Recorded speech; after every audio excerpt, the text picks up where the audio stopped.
Lapissa kaikki kukkii nopeasti. Maaruoho, ohra, vaivaiskaivutkin.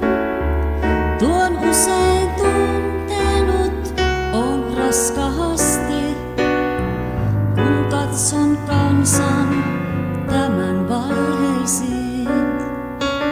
Miks meillä kaikki kaunis tahtoo kuulla ja suuri surkastuva alhaiseen? Miks meillä niin on monta mielipuolta? Miks vähän käyttäjiä kantelee? Miks miestä täällä kaikkialla kaatuu kuin heinä miestä toiveen tosiaan? Mies aatteen tunteen miestä kaikki kaatuu tai kesken toimiansa katkeaa.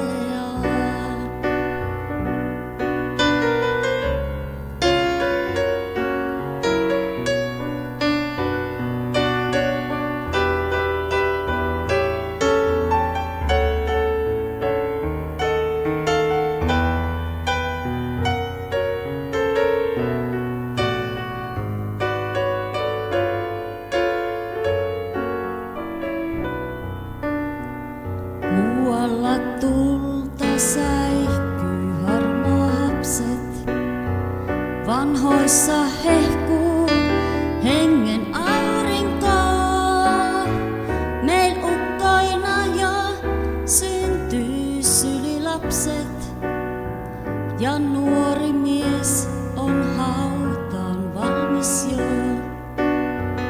Ja minä itse, miksi näitä mietin?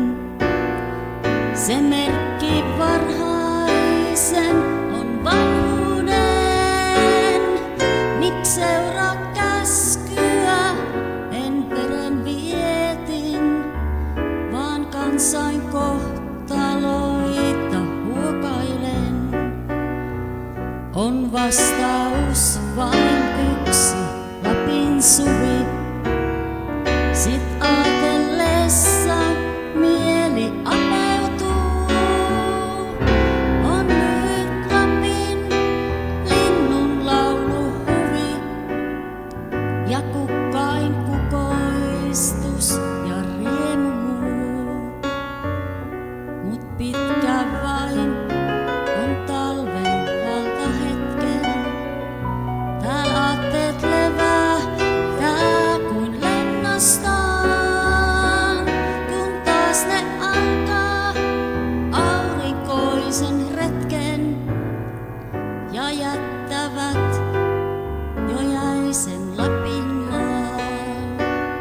Oi valkolinnut, vieraat Lapin kesän, te suuret aatteet, teitä tervehdän. Oi tänne jääkää, tänne tehden pesän, jos muutattekin maihin etelään. Oi oppi, ottakaa te joutsenista, ne lähtee syksyin, palaa keväisin. On meidän rannoillamme rauhallista ja turvaisa on rinne tunturiin. Havisten halki ilman lettä käteen, tekoja luokaa, maita valaiskaa. Mut talven poistuneen, kun täältä näette, mä rukoilen, mä pyydän palatkaa.